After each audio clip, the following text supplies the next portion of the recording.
good afternoon, everyone, and we hope that you're having a great conference experience. We're a little more than halfway through our day here at the Tech and Trek at Hiram College. It's my pleasure, absolute pleasure, to give you a little information about our next keynote for this afternoon. His name is Eric Curts, as part of the technology integration team at Stark Portage Area Computer Consortium.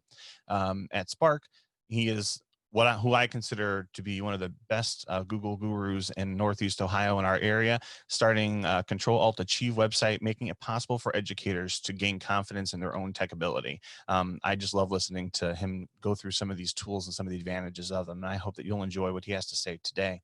But not only that, he now adds author to the list of accomplishments, as he's just released Control-Alt-Achieve in print. And most recently to the dossier, we're going to add birthday boy today. Happy birthday, Eric. We saw it on Twitter this morning. Couldn't help but to point that out today. So happy birthday to Eric. Thank you very much. So we're very honored to have and introduce to you today Eric Curts, and feel free to take it away as he talks to us about the big blank wall. Well, hey, it is absolutely my pleasure to be with you. I can't think of a better way to be celebrating my birthday than plugging into this great event here today and connecting with so many awesome people from all around the area. And it is my privilege to be here. So thank you guys so much. We'll be talking shortly here about dates and times in history and things like that. So I might as well just come out and say which birthday this is, because it's going to come out. People can do the math before too long. So this is number 51. So at the Big 50 last year, celebrated that out at the ISTE conference, which hopefully we'll have some version of that later this year toward winter. But I get to celebrate my birthday with you guys today. So thanks for having me here. So anyway, yeah, quick introduction. That was a wonderful introduction. Quick introduction on top of that. Let me do a little housekeeping first, because I always like to get this out of the way, and then I'll go into the introduction. I did throw this into the chat, but I'm going to mention real quick, we are going to be using Pear Deck during this session today as a way to get some additional interaction. So I'm going to go ahead, I'm going to paste that link back into the chat again in case anybody might have missed it. So I'm going to go ahead and throw that into the chat here. And so Pear Deck is a tool, there we go, just threw it in the chat there for everybody. Pear Deck is a tool that if you're not familiar with, it allows you to take just a regular Google slideshow, which is what I'm using today, and it allows you to add some interactive elements to it. So a couple of times during the session today, I'm going to pause and ask for some feedback from you guys. And this is just, it's one of many ways that feedback can be done, but it's a real nice, convenient one. And so you can join my Pear Deck session so that when those moments come throughout the session, when we pause and get some feedback, you'll be able to participate. Now, of course, this is optional. Nobody is, nobody has to do this, but if you're willing to, it really does add to the session, getting your feedback and getting your input on things. So you can do this a couple of ways. If you look in the chat, you should see a link that'll take you right out to the Pear Deck website where you can join the session. Or if you prefer to go to joinpd.com, like join Pear Deck, joinpd.com, and type in the random code, which today is PHBTW, and that's the random code for this session. That'll let you join as well. You can do this on any device. So if you're watching the session on your laptop, but you've got your phone next to you, you could go to joinpd.com on your phone, and you could join, and just every now and then as need be, when we get to those spots, you can pop over to your phone and you can put some feedback in there. Or if you're comfortable on your computer, just opening up a new tab and having that sitting in the background and then jumping over to it occasionally, that will work as well. So if I need to share that back out again, I am happy to do so. But again, check the chat for that. I just want to give you guys some time to get that taken care of while I'm doing the little introduction. That way, that's all out of the way. All right. So again, hi, my name is Eric. Yes, I am from the Stark County Educational Service Center and the Stark Portage Area Computer Consortium, or SPARC. This is heading into my 29th year in education.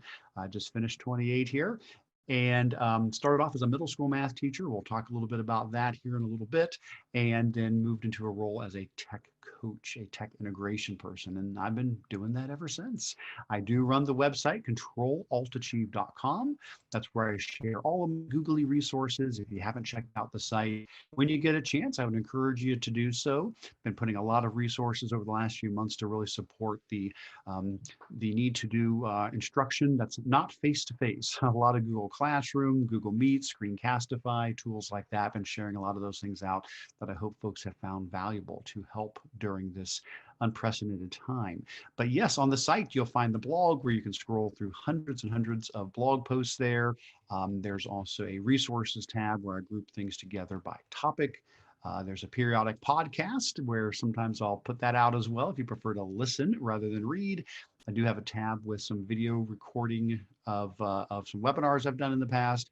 And as was mentioned, yes, there is the new book out, Control Alt Achieve, and it's a collection of dozens and dozens of some of my favorite student activities using Google tools. So if you're looking with what can our students do with these tools? Well, this book is just packed full of those. And so I'm excited to have that available for folks that prefer to hold a book in your hand and be able to reference it that way as well. But whatever way you go, whether it's the blog, the book, the podcast, the webinars, just happy that folks are finding the resources valuable. And thanks for checking those out.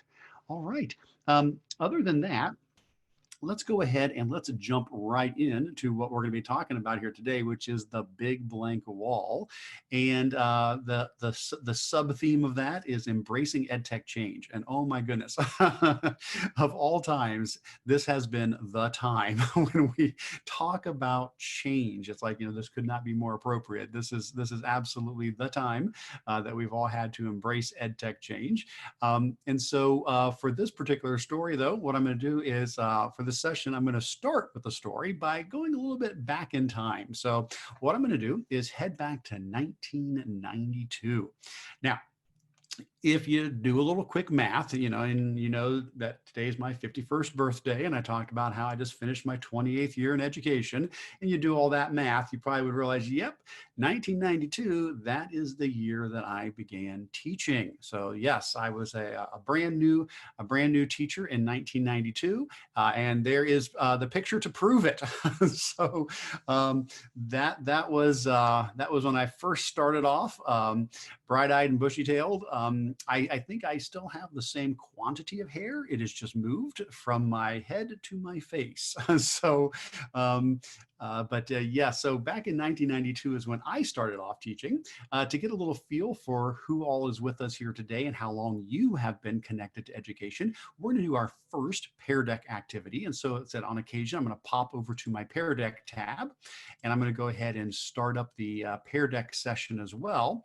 And as I move through the Pear Deck session, there are going to be some spots like this one here where it pops up on your screen and we'll ask you some questions. And our first question is, how many years have you been in education?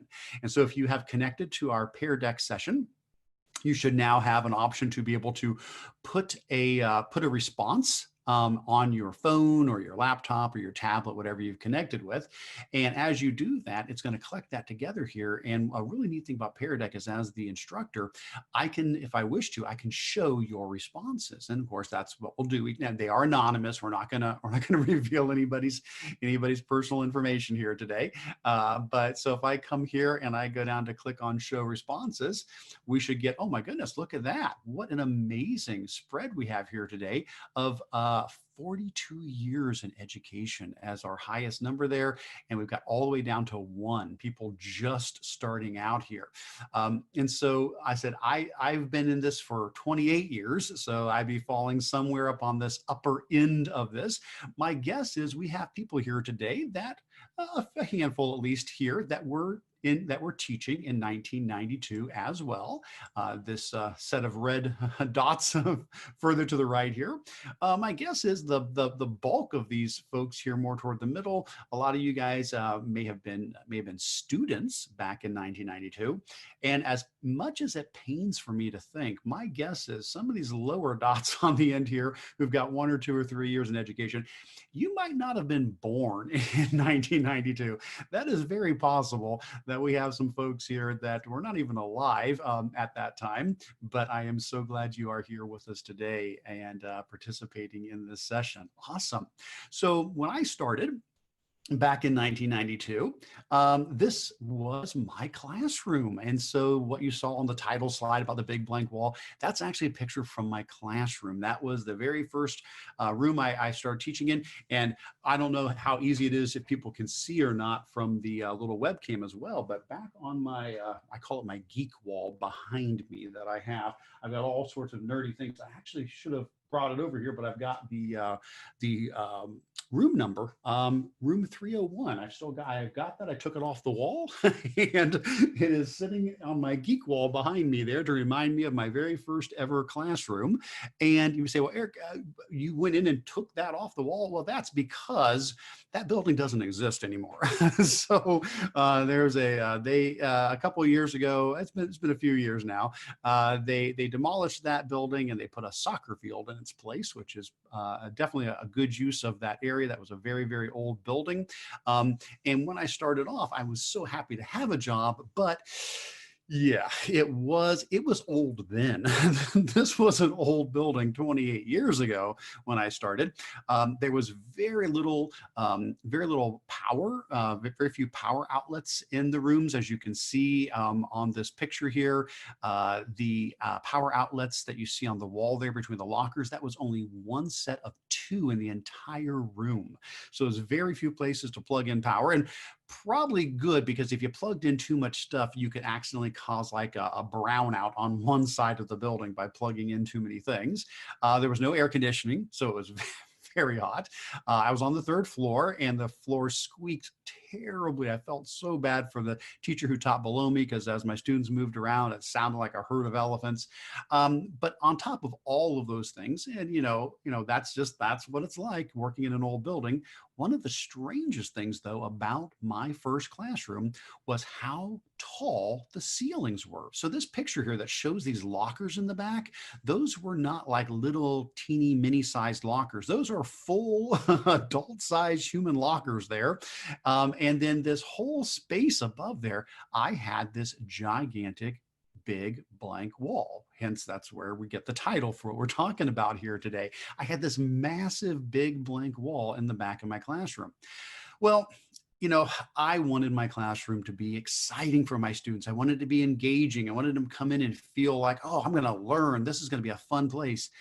And having this gigantic gray wall in the back, it just felt depressing. I don't know. It did not feel like it encouraged creativity. And so, unfortunately, I wasn't rolling in the big teacher bucks just yet.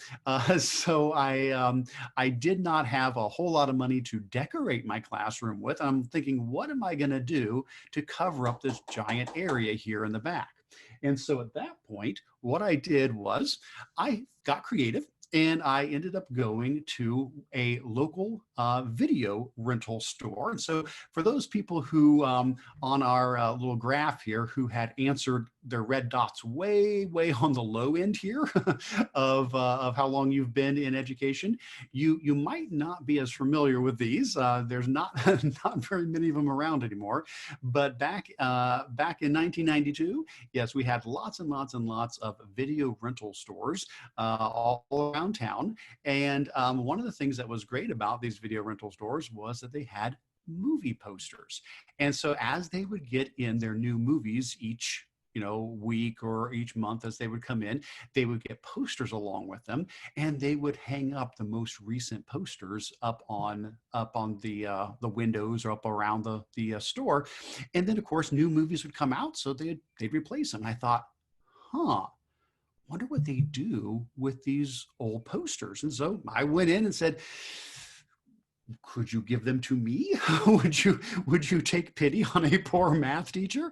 And they said, sure, why not? And so several of the stores would just hold on to them, and I'd go in every couple of weeks or once a month, and I'd look through them and try to pick out appropriate ones, because they weren't always appropriate. But Jurassic Park and Lion King, those are out in 1992, so that was around the right time. I probably had these up on the wall there, and so that's what I did. Is I would hang up these I would hang up these movie posters on my big blank wall in the back, and it was a wonderful solution. So what ended up happening was I was able to make my classroom very attractive with, bright, colorful posters hanging up on the walls. Um, I was able to spend no money on it all.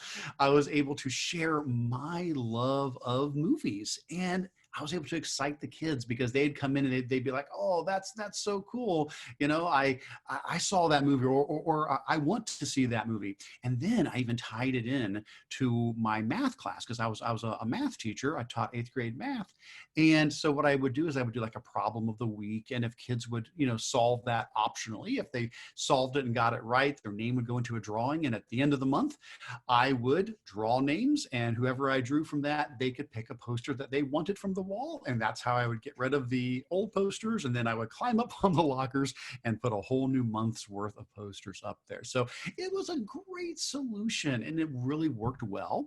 And that went on for several years. I think we were at that building probably about 3 years at that building. And then we got the news that good news, we're going to get to move. They're going to let us move to a newer building. So back then, North Canton had two high schools, a South Campus and a North Campus, and they decided to combine both of those buildings together and add on to the North Campus. And they said, guess what? You guys can have the South Campus. And so that's what happened. We ended up moving the middle school over to the South Campus, which is where it's at today. And when I went in there, it was wonderful. Oh my goodness. Bright, bright lights, lots of outlets. Air conditioning got added in. Just very, very modern compared to where we were. But I bet you can guess. There's one thing that it didn't have, and that was there were no tall ceilings. And so I found myself standing in the classroom and wondering, where am I going to place my posters? I remember, I can still see it as clear as day, standing in my nice new bright classroom going, okay, so along this back wall, it's all these windows, which are beautiful leading outside. Then on the side wall, it's chalkboards. On this side wall, it's whiteboards. On the wall behind me, it's whiteboards. There's no, no big blank wall. There's no, the ceilings are normal height ceilings. And I was standing there in my classroom thinking, where am I going to hang up my posters? And so I was thinking, okay, maybe I could turn them sideways and I could fit them above the whiteboards. I thought, maybe I'll give up a bank of my whiteboards and I'll just cover them with the posters. I literally was thinking I could hang them from the ceiling, which I'm sure was probably violating all sorts of, fire marshal codes or something like that. And I remember standing there in that classroom, really frustrated, just seriously frustrated, thinking, where am I going to put my posters? And then it hit me. And I'm thinking, wait a second, what on earth am I doing? The only reason I have movie posters in my math classroom was to cover a big blank wall that I don't even have anymore. I don't have the problem that I was trying to fix with the posters. And that really took me a while to come to grips with that, to acknowledge the fact that I did not need those posters anymore, that my classroom was not the same as what it had been before. And I thought about that and I realized what I was doing was I was confusing process and purpose. And this is something that it happens to us all. I mean, I'm sure we've all dealt with this. It's just part of being a human. It's something that happens to us, is we get these two things confused. And the idea being that your process is, it's what you do. And so I hung movie posters in my classroom. That's my process. That's the thing that I did. But why did I do it? Well, it was to create an engaging classroom, to try to make this a more fun, engaging place for my students. But I was so used to doing this the way I had always done it. I was so used to that process that I couldn't I lost track of, I lost sight of the purpose of why I was doing that. And that can definitely happen to us. We can get into ruts. We can say, this is how we've always done it. This is just the way it is. And I thought, oh my gosh, if I can do that with posters, what else might this apply to?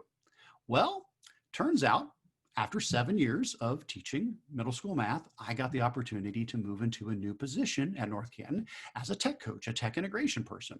And when I did, I brought this idea with me. I remembered thinking back to this when I became a tech coach and saying, you know what? I bet this applies to the world of technology as well.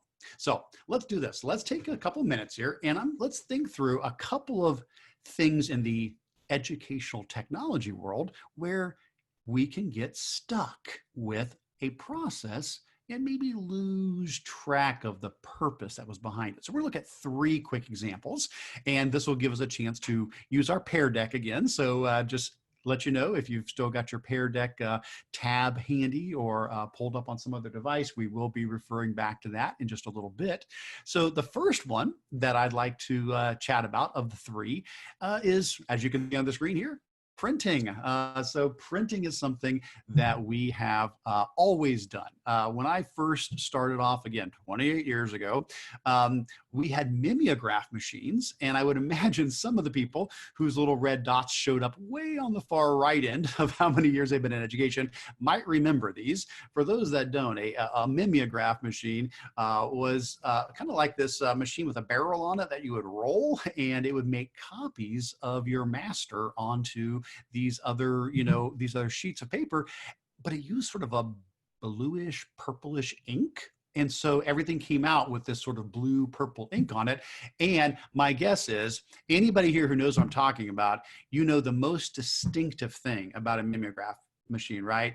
The smell. As soon as you would these to your students, the very first thing everybody would do is the paper to their nose, and we would all smell them. So we've had printing since the beginning, but then it moved on to photocopy machines, and then desk jets, laser jets.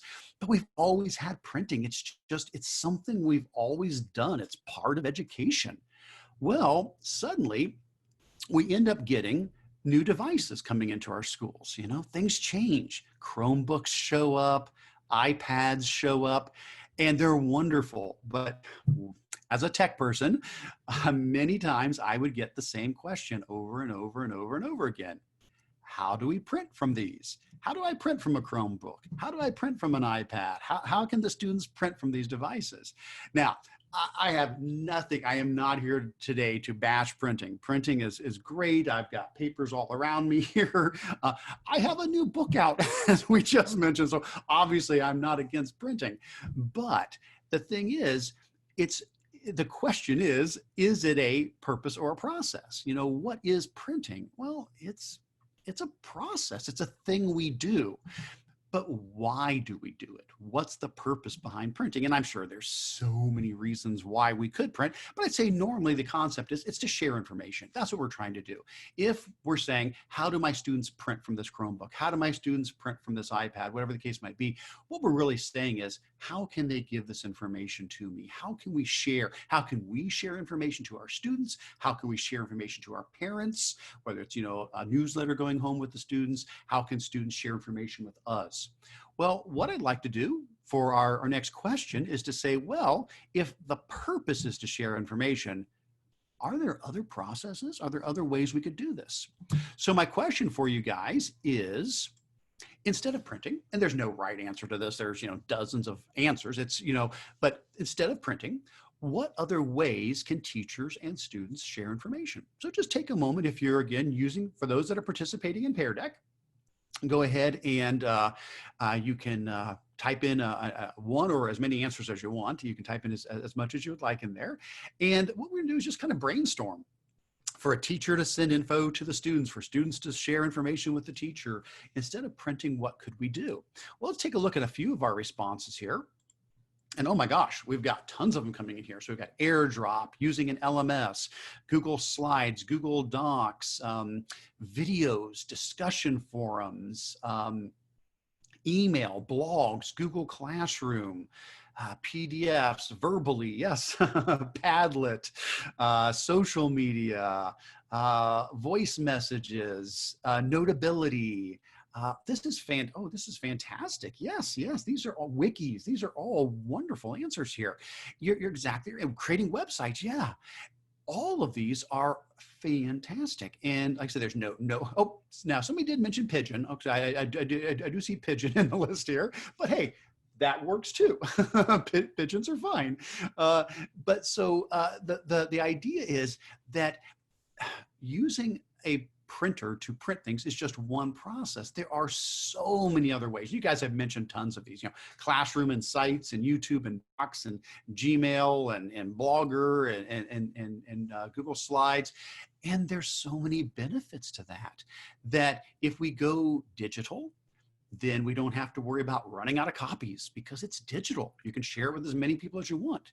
Also, the ability to share with people that maybe you couldn't reach otherwise. You talk about having students writing and coming, creating neat stories or writing neat articles and being able to share them with a broader, more authentic audience. Well, if it's just on a piece of paper, that can only go so far.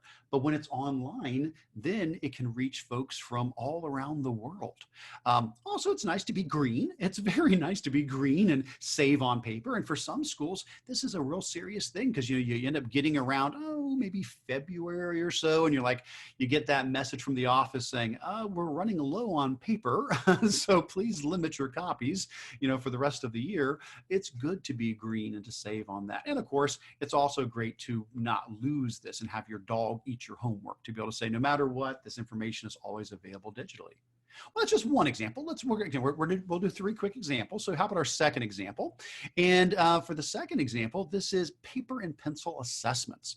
And again, nothing wrong with these. I'm not here to bash any of these here today. Every one of these has its place. Technology is just one piece of the puzzle. There are so many great ways that we can learn, but paper and pencil, quizzes and tests, they're just a process. They're a thing we do. But the reason that we're doing them, well, it's to assess our student learning. We want to find out what our students know.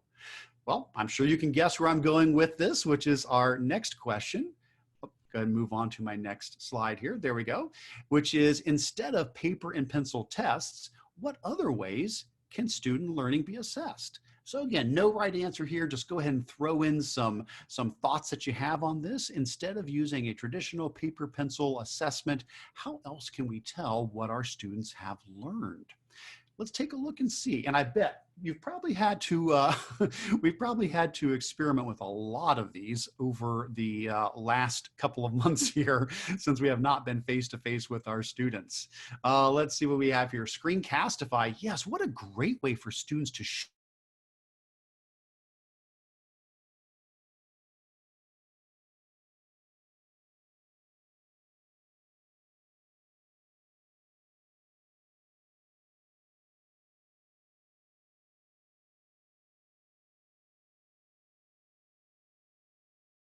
moral exams, assessment videos, Moodle, good formative, Gizmo, Kahoot, portfolios, excellent online exhibits, Google Forms showing up again, speeches, role plays. Yes, there are so many ways that our students can show what they have learned by paper pencil assessment. And like we said, there's benefits to this. When we go with something that's not just paper pencil, like for example, let's say we did Google Forms, let's say we use that as an example, just one of many examples here.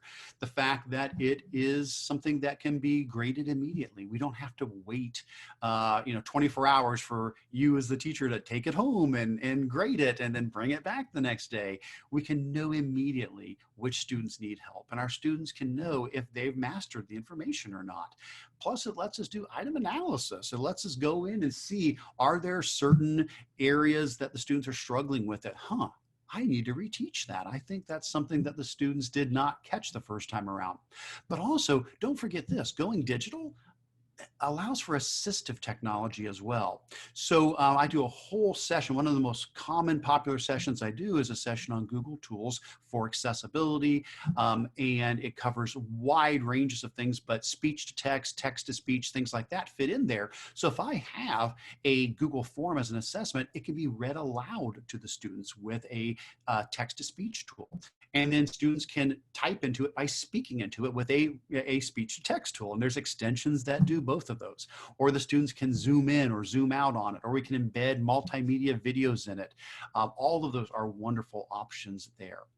So last one, I told you we would do 3 of these quick examples. And the last of these examples is teaching from the front of the classroom. So this is certainly a tried and true thing that we have all done in education, which is the teacher up front, the students in their chairs, and we are presenting information up on, in this case, obviously that's a chalkboard, but, a whiteboard, or on a projector up there. Well, this is one that's definitely had to change because we're not in our classrooms for the last few months. So we've really had to think about this one. But again, lecturing from the front of the room really is just a process. It's just one thing we do, but the purpose behind it is to provide learning opportunities for our students. That's what we're trying to do. If I'm standing up in front of the class teaching, I'm trying to give my students a learning opportunity. Well, let's do this one last time here with the brainstorming on these questions. Oops, I'll skip over, I had a couple extras in there that we might have used, but we're going to skip over those. There we go. And we're going to come to this one, which says, what are other ways a student can learn instead of having the teacher lecture from the front of the room? And there are so many ways that a student can learn information. We don't have to be the sage on the stage. We don't have to be the sole dispenser of knowledge to our students. Not anymore. Let's take a look at some of your ideas. What are some ways that our students can learn? Peer instruction, absolutely. Learning from each other. I love that.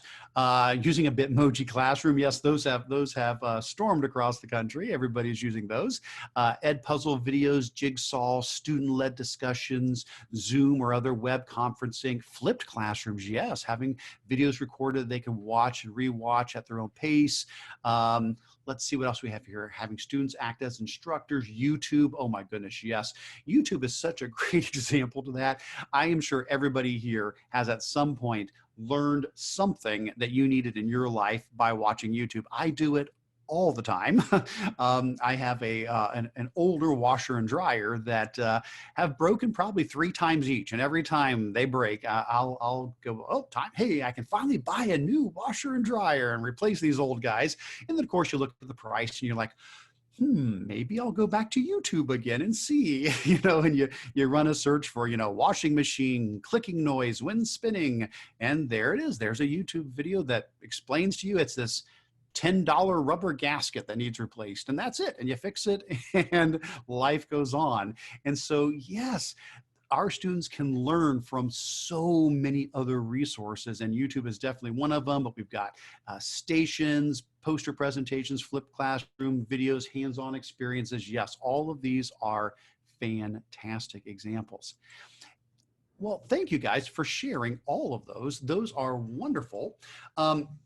And like I said, that is the truth. Our students can learn in lots of ways. Some of the pictures I have up here on the screen include things like doing a problem-based learning activity as a group, or using a tool like a Science Journal. That's an app from Google for your phone that lets you record real life, real world data all around you. I've got Google Hangouts down here, which is now Google Meet. That's a great way for our students to learn, not just from us, but connecting them with people all over the world, being able to connect with experts and authors and classrooms from all around. And then here we have Google Expeditions. So if you can't go on a field trip, you can bring the field trip to you. Now, all of these are wonderful. Oh, yeah, I do. I always love this comic strip because it does fit in perfectly with what we just said there about the idea that our students can learn now in so many ways, and so can we. And yeah, this comic strip, if you can't make that out, it says "Life Before Google," a short story. The one character says, "I just thought of something I'd like to know more about," and the other character says, "That's a darn shame." The end.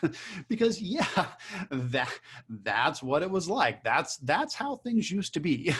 So back in the day, if I had something I was curious about and I wanted to learn more about it, I'd go to the public library. But if somebody had checked out, volume T of the encyclopedia, then I wasn't learning anything that started with a T that day. But now we have all of this stuff available, to us. The entire world at our fingertips through Google and through all the resources online. Okay, so this is good stuff. I mean, everything we've shared, these are all good things. However, it's also a challenge, okay?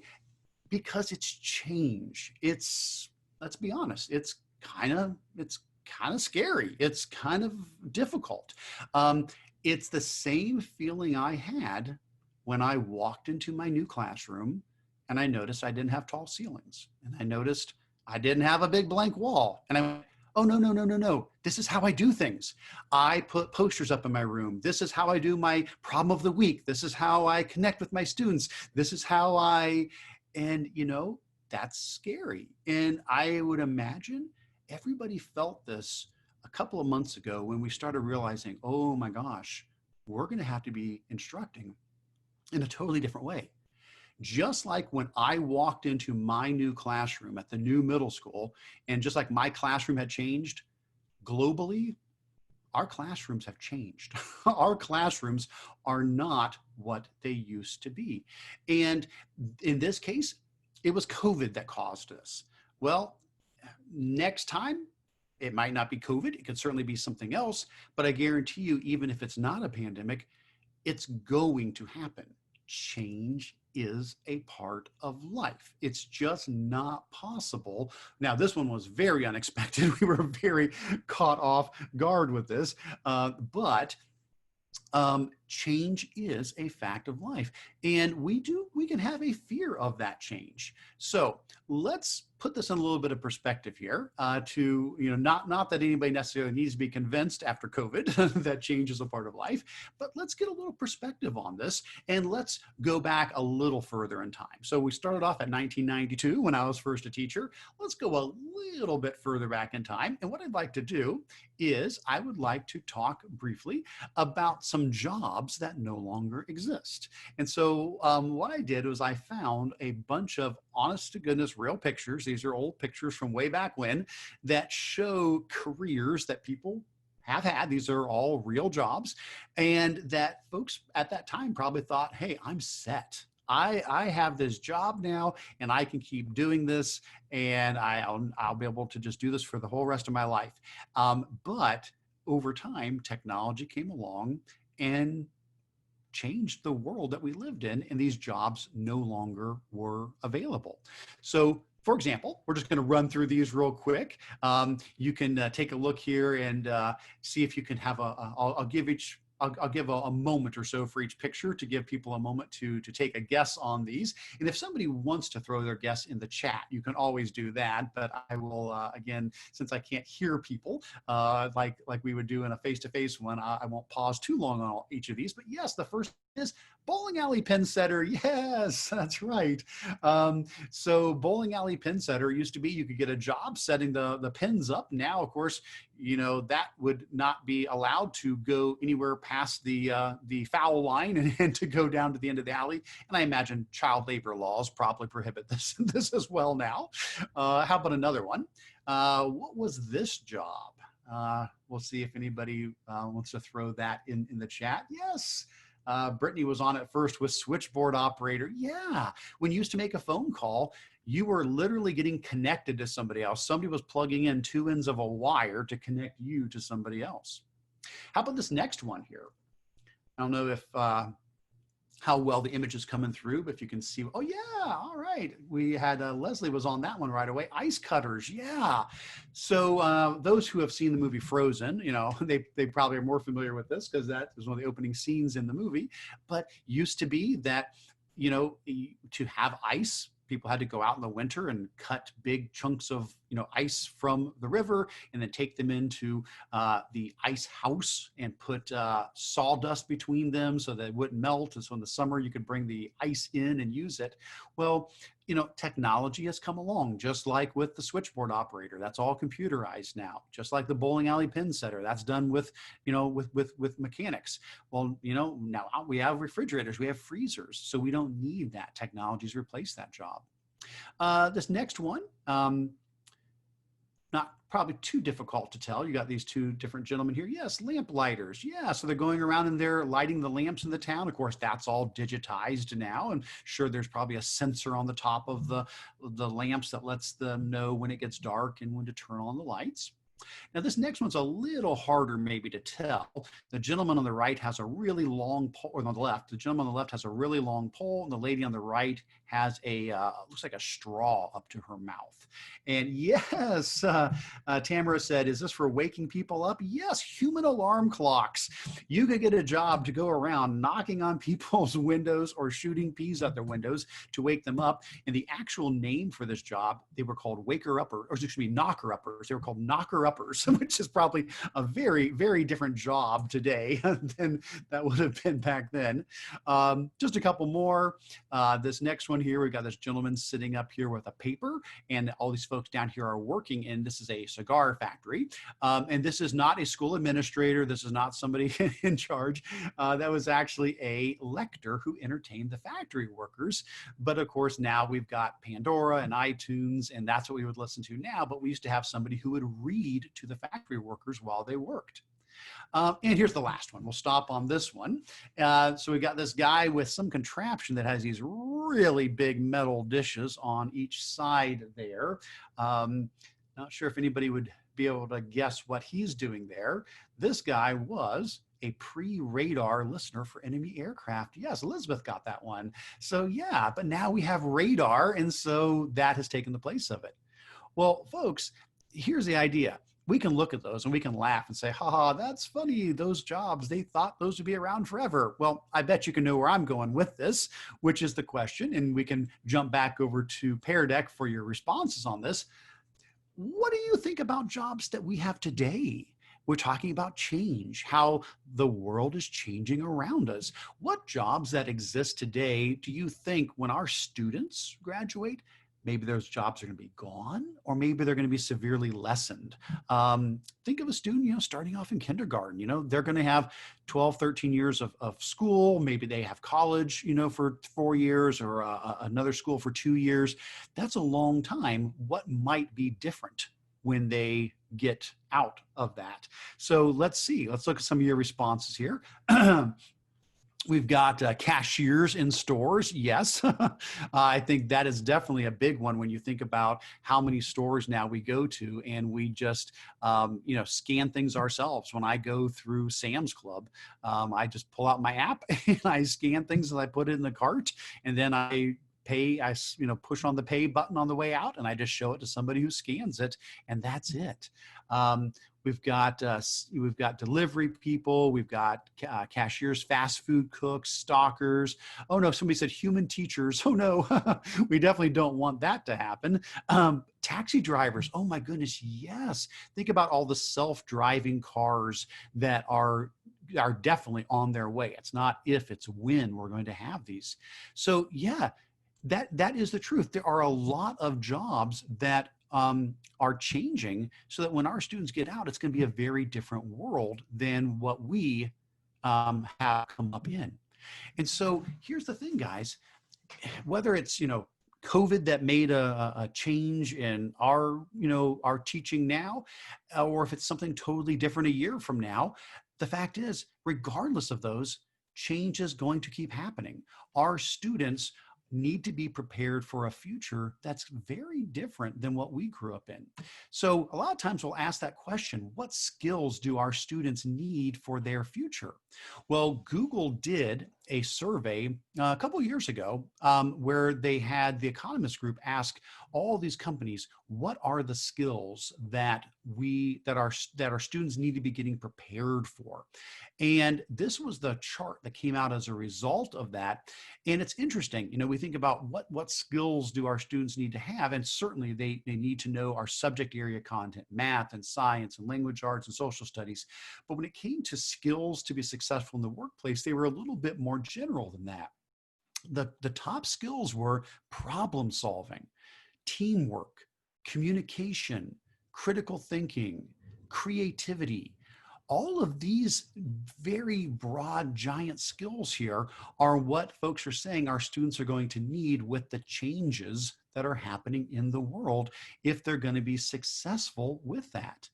Well, a lot of times when we talk about skills for the future, we lump a lot of these first few together: problem solving, teamwork, communications, critical thinking, creativity. We'll lump those into the 4 C's. And by that, I don't mean the 4 C's of diamonds. For those who are familiar with those, cut, color, clarity, and carrot. We're talking about the 4 C's of education. And yes, there's a lot more than just 4 C's out there, but these hit those really, really big things that Google found in there: communication, collaboration, critical thinking, and creativity.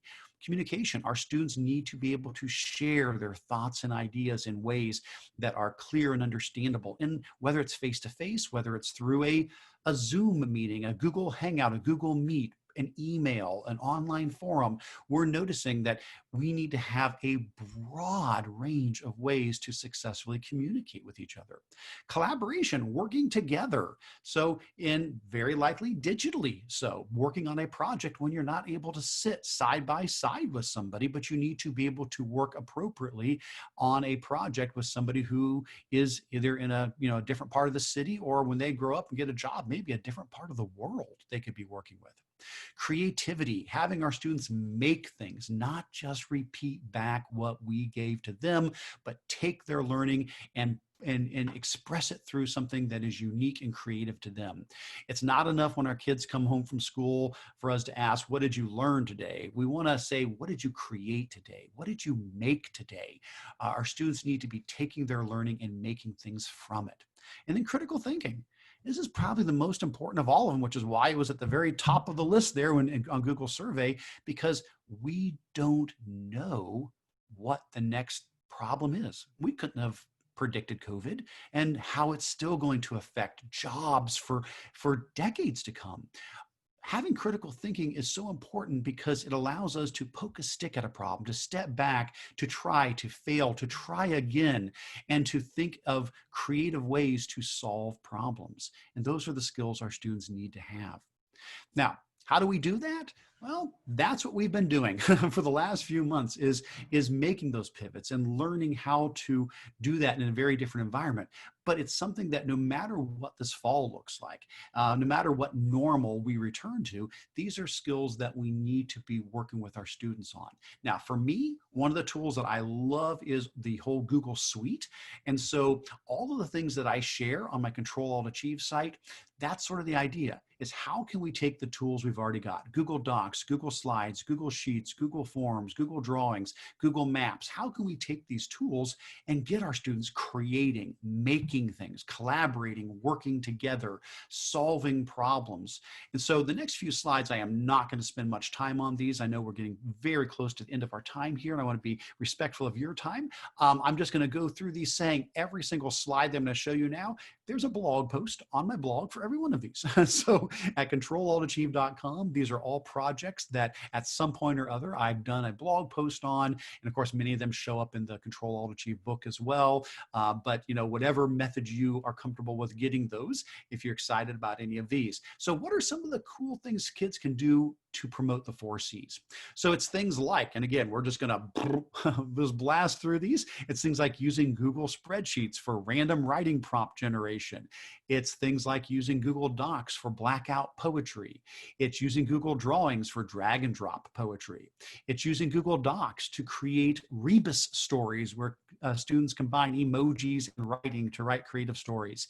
It's using Google Drawings to create greeting cards. It's using Google Drawings for graphic organizers where students can think critically, compare and contrast, and help explain a concept in a graphic organizer.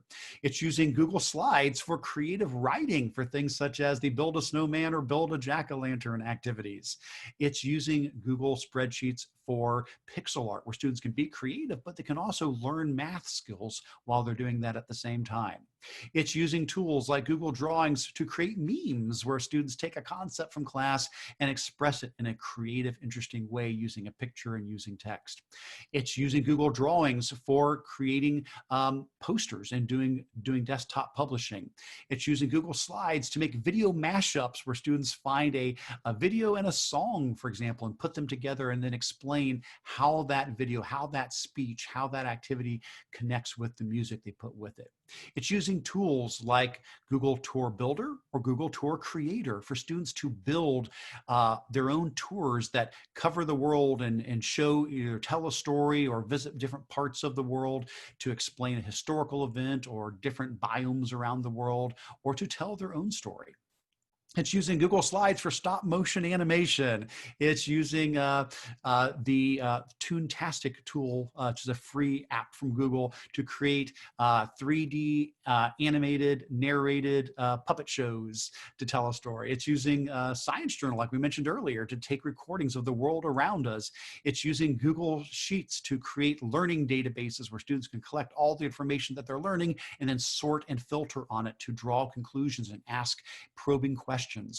It's using tools like Screencastify to be able to have students record themselves and express themselves in a way different than just writing. It's using slides to make choose your own adventure stories. It's using Google Drawings to learn math through math manipulatives. It's using Google Drawings for interactive clickable posters. It's using Google Slides for ebooks and storybooks. It's using Google Sheets with Flippity to create interactive educational games. It's using what used to be Hangouts, now Google Meet, to connect with people all over the world, to talk to experts and authors and students from different cultures and from different countries around the world. Whew. Now, all of those are just the tip of the iceberg. Those are the type of activities we need to be engaging our students with, because just like me, just like when I went over to my new middle school and found myself in a new classroom, every single educator this fall, like it or not, you're going back to a different classroom. Now, maybe it's going to be the same physical room, but the world has changed around us. It's going to continue to change.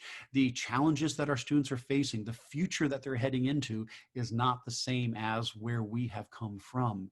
And so my encouragement to you today, and thank you so much for being a part of not just this session today, but everything you're doing at Tech and Trek, that you're taking a day out of your summer to dedicate yourself to be a better teacher.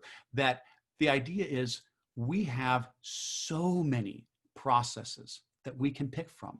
There are so many amazing tools out there, and we do want to open our mind to those. We want to think about other ways that we can reach our students, that we can engage them, that they can be creative and collaborate, because we're working toward our ultimate purpose. We want to help our students. We want to help them learn. We want to help them grow. We want to help them succeed. And so I guess what I want to ask you guys today is, what is your big blank wall? Is there something that you've done for years and years and years and years, because that's just the way we do it? We're just so used to it.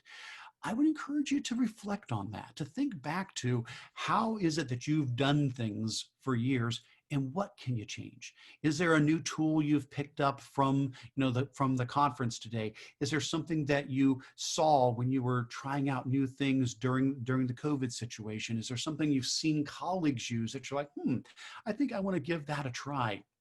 That would be my encouragement to you, is to think about what we can start to let go of, because our classroom has changed, and we absolutely want to provide our students with the best education that we can. And I want to thank you guys so very much for having me with you here today. It has been an absolute pleasure getting to spend some time with you here on my birthday. It's been wonderful. And again, happy birthday to you, Eric, and Hey. thank you so much for being a part of our big day here at Tech and Trek. We did have one quick question I saw in the comments. The ideas that you were going through, are they available in the book? That's They sure are. So first of all, I always want to tell people everything's available on my blog. Always has been, always will be. But yes, that is the point of the book. The focus of the book is on student projects. So it covers docs, sheets, slides, and drawings with like, 8, 9, 10, 11, 12, activities per tool. Just kind of depends on each tool. And it's those, yes, exactly. It's those activities that we were looking at there. Each one of them is broken out with step-by-step directions, ideas on how to use it with your students, nice colorful pictures to guide you along each step of the way, and then links to templates you can use if you prefer to start off with a template for each of those as well. And so, yeah, that's Control-Alt-Achieve for the book. Yeah, absolutely. Well, I know everybody's next session is starting here in probably just 4 or 5 minutes. If anyone has any questions they want to drop in the Q&A, then I can ask Eric. And of course, this session is going to be recorded, as will all the others, and linked to later on once we get those published. So I can hang out for a second and see if any questions come through. And I'm happy to hang out too. And just again, thank everybody so much for being with us today. Okay, we've got something that came through here. How do you get around the cheating from math websites? I had too many students clearly using websites that would show them the work and answers. Well, so certainly I'm not going to be able to provide you with the magic bullet answer to that. Without a doubt, it's just going to become something more and more common as AI gets better and better. And even Google has a tool called, I think it's called Socratic. And it's a tool that you can point your phone at a problem and it just solves it. And I know there's lots of other tools that do the same sort of things as well. So I guess one of the first things that would come to mind for me would be having our students show their work in a way where they're actually explaining it, using something like Screencastify, for example, saying, okay, instead of doing, and again, I'm not saying this is the perfect answer, but one to consider, instead of saying, hey, do this worksheet with 20 problems where you're solving two-step equations, I want you to do 2 of these problems, but I want you to record yourself doing the problem on Screencastify using Jamboard as a whiteboard that you're recording, for example. Jamboard's totally free whiteboard app from Google, and say you have to explain step by step how you're doing it. Why are you doing each of the things that you're doing? So instead of just writing down the answers, we're actually having the students go through and say, okay, well, I have to subtract a 3 from both sides because I have to go in the reverse order of operations to remove the +3. So I'm gonna do a -3 and I've got to do it to both sides to keep it balanced. And as they work through, they're explaining that. That is one way to get more certainty that the student understands it. Or you go the other direction and you have them create a problem. Say, okay, you need to make a story problem that would be, solved with a 2-step equation, and then explain how to solve it. So I think it's the idea of, on occasion starting to raise that level of what we're asking the students to do, so that we're asking for deeper thinking from them, but also using technology to put themselves into the solution. So they're not just turning in a written answer, but they're recording themselves on a select number of them to show what their understanding is. Yeah. So we had another question come through in the chat. There are so many apps and tools. How do you choose and focus? Well, a couple key things I would say is don't get overwhelmed. Just try a couple. Okay, don't feel like you have to be an expert, because you can't be. You will not be able to. It's just not possible. There's too many things. I'm learning new things every day. That's okay. We got to let go of that feeling that we have to be an expert on all those things. I always like to use the KISS principle: keep it simple, sweetie, or whatever S words you want to use there. And that just try a couple, pick a few and try them out and get a reasonable comfort level with them. But then I always want to emphasize, start with the end in mind. Don't be like, oh, this is a great tool, how can I use it? Definitely familiarize yourself with the tools, and so that you can then pick a good one, because what we always want to do is say, what's the end result? What are we trying to get to?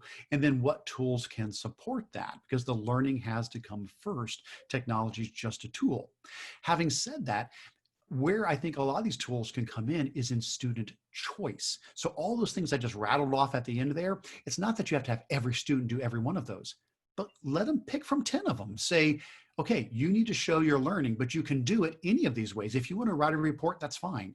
But you can also make a stop motion animation, or you can make a website, or you can make a video, or down the line, giving the students the choice to use the tool they are not just comfortable with, but excited about. They're going to make so much more than you ever required of them because of their excitement to use that tool. Absolutely. And someone did ask for the code for the presentation, although I don't know, Eric, did you share a link to your presentation? No, I did not, but the big blank wall does show up on my website. It is one of my posts. So if we come here to Control-Alt-Achieve and we type in big blank wall, there it is. I did this as an idea talk, a small, much shorter version back in 2015. And so there's an idea talk there, and it's got a lot of the resources there. I don't think I have the slideshow linked in on that, but everything I have is it's all public, and I'm happy to share it with anybody. So there is the blog post. And as far as the presentation itself, yes, I can go ahead and give you guys the link to that as well. Let me go ahead and grab the link, and I'll throw that in the chat as well. And people can always just email me if somebody says, hey, can you send me that link? I'll be happy to do so. But I just threw the link to the slideshow and the link to the blog post that goes along with it in the chat, if anybody.